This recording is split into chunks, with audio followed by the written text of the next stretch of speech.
In today's video, I'm going to show you this really awesome and really fun green screen transition.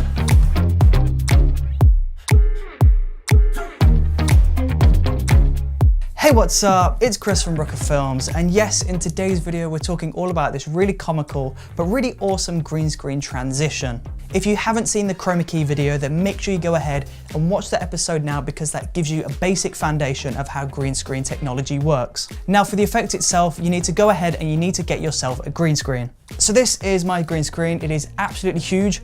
Yours doesn't have to be this big. You can have anything green and this transition will work. So this could be a little green piece of paper, this could be a green card, a small green screen, or a huge green screen. It doesn't matter. As long as it's green and you can move it within the shot, then this effect is going to work. Now, once you have your green screen or your green object of choice, you want to start rolling your camera. Now, the really cool thing about this effect is you don't have to mount it to a tripod. You can be moving around, you can be on the shoulder, you could be on a glide cam, or if you want, you could be on a tripod. Now, once the camera's rolling, you want to pick up your green screen or your green object of choice, and you want to head towards the camera and cover the lens so the whole shot is nothing but green. Now, as soon as you've captured that, all you need to do is get that footage onto the computer, and we're going to begin with the editing process. So once you've launched up Adobe Premiere Pro, you want to throw on your green screen footage onto the timeline, and this should be a 1920 by 1080 composition. So there you go, there is me running towards the camera with the green screen in my hand, and that track is on video layer 2. Now, this generic shot of me walking towards the River Thames is going to go onto video layer 1, and this is what we're going to transition into.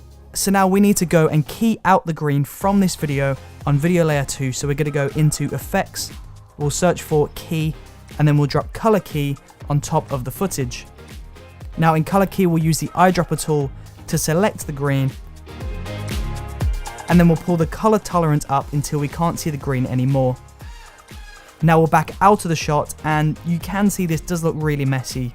The effect is kind of working, but it looks really messy, so we need to clean this up. So from here, we're going to copy that video layer, that's the green screen layer, we'll copy and paste that, so we've got two versions of those, and we'll throw the copied layer up onto video layer 3. Now on video layer 3, we're going to delete the key. We'll scroll up to the point where we want the transition to start, and then we'll create a keyframe for 100% in the opacity. Now we'll scroll across to the point where we want the effect to start coming through, and we'll pull this down to 0%.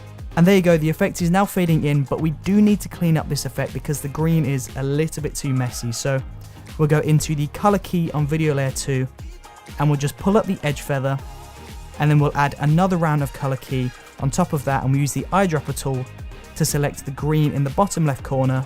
We'll pull up the color tolerance, and we'll increase the edge feather.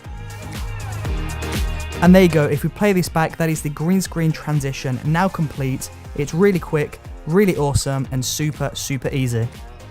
If you enjoyed watching this video, then please do let me know in the comment section below, and don't forget to subscribe, hit that bell icon, and I will see you tomorrow for the next video. Thank you for watching.